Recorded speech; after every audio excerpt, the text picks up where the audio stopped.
This is Rob Tebbutt for Boxing Social in association with Betfred. Delighted to be joined for the first time, might I add, by Spencer McCracken Sr. and Spencer McCracken Jr. We're in the fight den in, I was going to say lovely Birmingham, but it's a bit cold today, including in the gym. But first and foremost, how are we doing? We'll start with Junior first. Yeah, all right. Just dealing with the cold weather, cold gym as well, so just getting through it.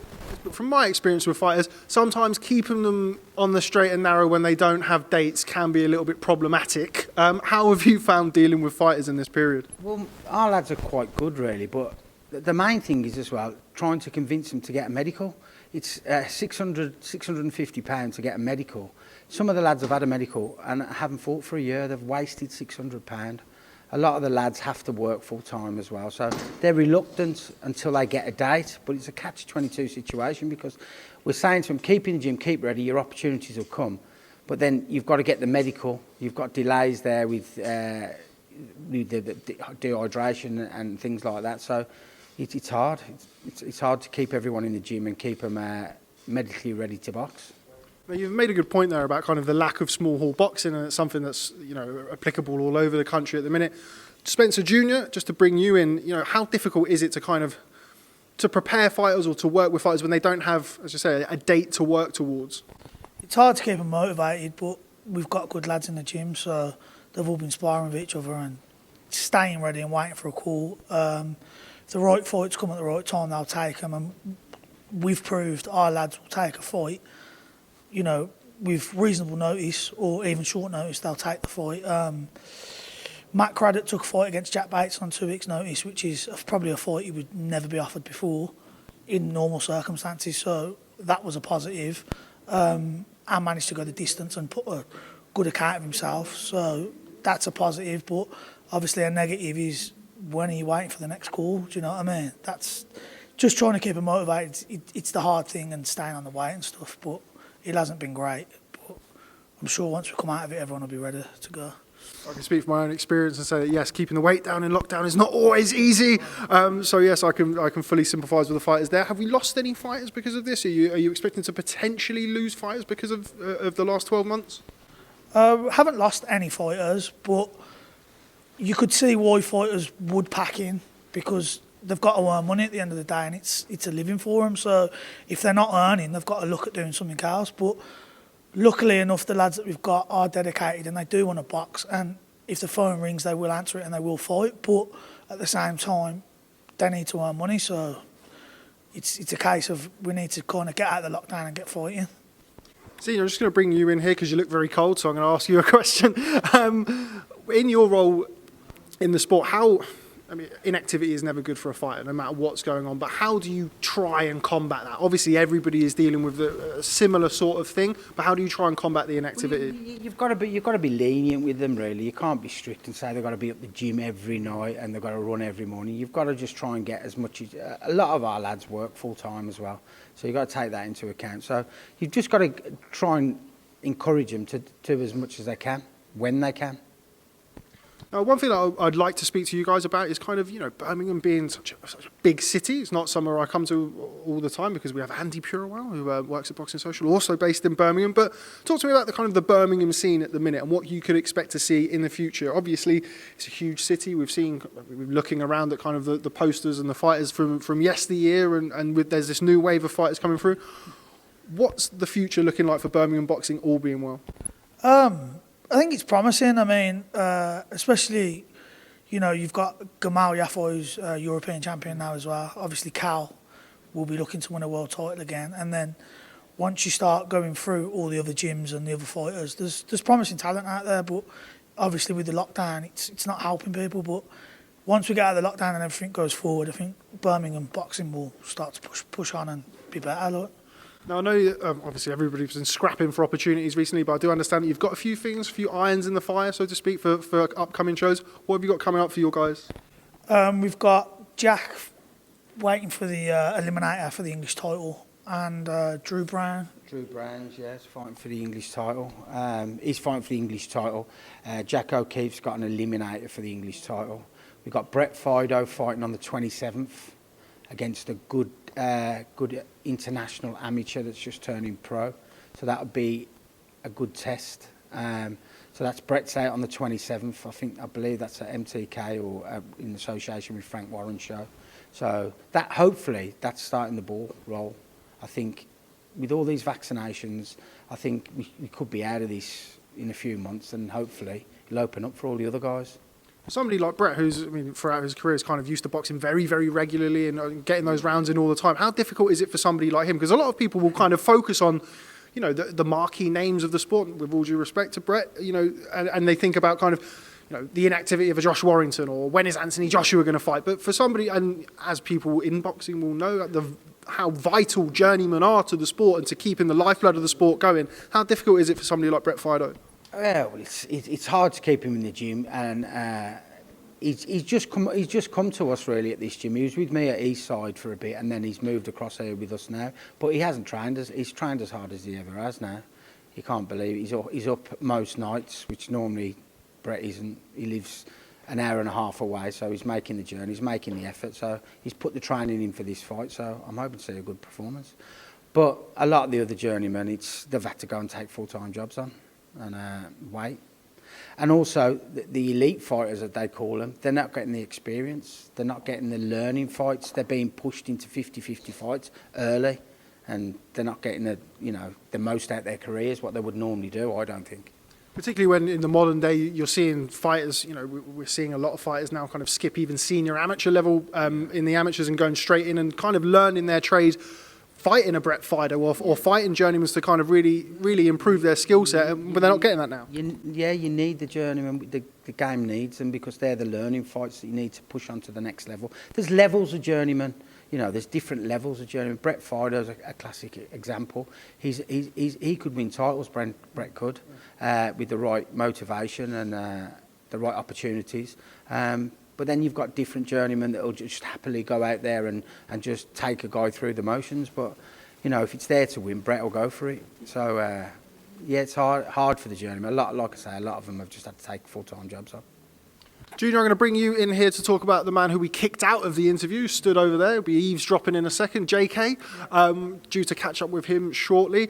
Talk to me about him, and obviously we know him, or a lot of people know him for his work outside of boxing in the music industry, making a little bit of a segue into the boxing world now. Talk to us about him. Yeah, so basically, me and Jay met up, we've had a few conversations and stuff, and he wants to be involved in boxing. He wants to, you know, some way get himself into the game and learn the game. And basically, we've welcomed him in with open arms. We're going to open McCRACKEN's gym. We're just waiting. COVID's pushed us back, but eventually we'll get there, and McCRACKEN's gym will be open. And you know, it will be JAYKAE's going to be a massive part of that. He's going to help the fighters with the social media and push the fighters and give them something that not many people have been able to give to fighters. And with his fan base and his audience, I think it's brilliant for boxing. And he also wants to learn the game. He doesn't want to just come in and pick a fighter and help him out and be on the social media. He wants to learn the game, and he wants to be in it for the longevity. And I think it's good. And, you know, with us opening a gym and him being involved, I think the future's looking bright, really. You mentioned something there a couple of times I'd just like to pick up on, learning the game. Now, we've seen in the past musicians, we've seen all types of people, as you would have seen over the years, come in and out of boxing and, you know, for various intentions or various reasons. Now, learning the game, you are a very well-known boxing family, the McCRACKEN family. How important is that, and what is the learning process? Junior, I'm going to go with you as the kind of the junior McCRACKEN. How important is it to really get that feel for the sport? Yeah, I think anybody obviously that's involved with it needs to have either boxed themselves or been involved in the game for a long, long time before they have anything to do with it. Experience is key in boxing, and you know, with somebody like Jay, if he comes in and learns from myself and my dad, it's fantastic for him, and it's something that, you know, you've got to be in the gym and you've got to be around it to learn it. It's like, you know, any other trade or anything else. You know, boxing's dangerous, so you need as much experience as you can. Senior, I'm going to bring you in here. I've just mentioned the fact that you come from a very reputable, very well-known boxing family. Of course, Robert McCRACKEN, trainer of a certain Anthony Joshua. So I'm going to grab both of your completely unbiased, straight down the line opinions on Anthony Joshua versus Tyson Fury. Bear in mind, if you do say Tyson Fury, I'm not sure Rob's going to be too happy. So we're going to start with Senior first. First and foremost, all jokes aside, what a brilliant fight that would be, not only for British boxing, but for world boxing. Oh, it'd be a great fight, great spectacle. I wouldn't bet against. I wouldn't like to call it because I've bet against Fury. Not bet against him. I've gone against Fury a couple of times and been proven wrong. And I couldn't call it. I just couldn't call it. Maybe 18 months ago, but not now. I couldn't call it now. We spoke about inactivity, obviously completely different scenarios, but Tyson Fury now, it's been almost a year since he boxed against Deontay Wilder, whereas we saw Anthony Joshua against Kubrat Pulev in December. Do you think that could be a potential key factor in the fight? No, not with Fury. His mentality is a different level. It wouldn't affect him. He rises to every occasion. I don't see that being a factor at all. He'd get the right preparation, the right sparring. He'd do everything he needed to do to fight Joshua, and I think it'd be a great fight, great spectacle. Now, there may be some people who are watching this interview who aren't familiar with the fact that Rob actually worked with Tyson a few years back, which is potentially something that people didn't know. I don't know how much experience that you would have had with Tyson or what communication you would have had with Rob over him, but what can you tell me about that period of time? Not a lot, really. I wasn't about it at that time. I was living abroad, so I don't know a lot about that. I know we worked with him for a short while. I don't know exactly what happened, but I just think he was helping someone out. I don't think it was going to be a permanent thing. And Tyson Fury, not even the same fighter he was 18 months ago, let alone 8-9 years ago. So yeah, Junior, right? So we've had the very diplomatic response over here. Now, we don't want any fence sitting on this side. AJ or Fury, who wins and why? Go on then, I'll go with Joshua. Why? I just think everyone's going with Fury now because of what happened against Wilder. But, you know, Joshua's got the power to get Fury out of there. And Fury's probably got the power to get Joshua out of there, to be fair. But, you know, we're associated with Joshua, so I'll go Joshua. What have you made of, obviously, I mentioned the fact that he boxed in December against Kubrat Pulev. I think one of the main things that came out from that is, or seemingly vogue thing that people were saying, was stuck between styles or the evolution of Anthony Joshua. Now, I was there that night in New York. Seems like forever ago, back in June of 2019 when he lost to Andy Ruiz. Start with Senior. How much do you think he has changed as a fighter, and how much has he had to change as a fighter since that night? He's matured, I think. I think he become complacent, and I think the Ruiz fight was a big wake-up call for him, and I think he took it on board. And when you say he's stuck between styles, he's trying things. I think he's just trying things. When he's got an opponent that he can do that with, he's going to utilise that, and I think that's what he did. That's what he's been doing. So, all to set him up for the bigger fight with Fury. Spencer Jr., what have you made of Anthony Joshua's development? As I say, I think that's a good way of describing it. You know, trying things out, and very rare that you see a fighter boxing the same way after 10 years as they do when they make a debut. What have you made of his kind of shift in style and the additions that he's made to his game? I think it's good. I mean, I think he showed he can adapt and he can do a different game plan for a different fight. Obviously, with Fury, you don't know what you're getting. It could be different every round, so they're going to have to maybe change the plan during the fight, or you know, they might go in with one game plan and it might pull off early. You just don't know. But adding strings to your bow is never a disadvantage, is it? Do you know what I mean? Okay, well, just before I let you both go, I do appreciate your time when it's very, very cold and I have you standing here answering my questions. But you mentioned it there, McCRACKEN's gym, which I know is a big project that you've both got coming up. Start with you, Senior.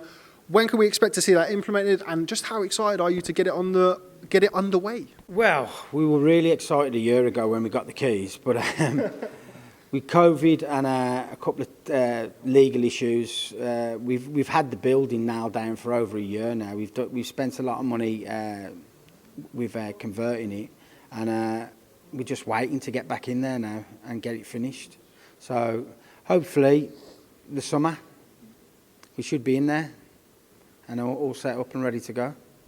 Well, I hope that is the case, and hopefully Boxing Social can come down. It'll be probably a little bit warmer in the summer as well. Definitely be warmer. You'll have a hot drink as well. Okay, well, Spencer McCracken Senior, Spencer McCracken Junior, thanks very much for speaking to Boxing Social. First time we've done this. Hopefully it's not the last, and hopefully catch up with you both soon. Thank you very much. Thank you.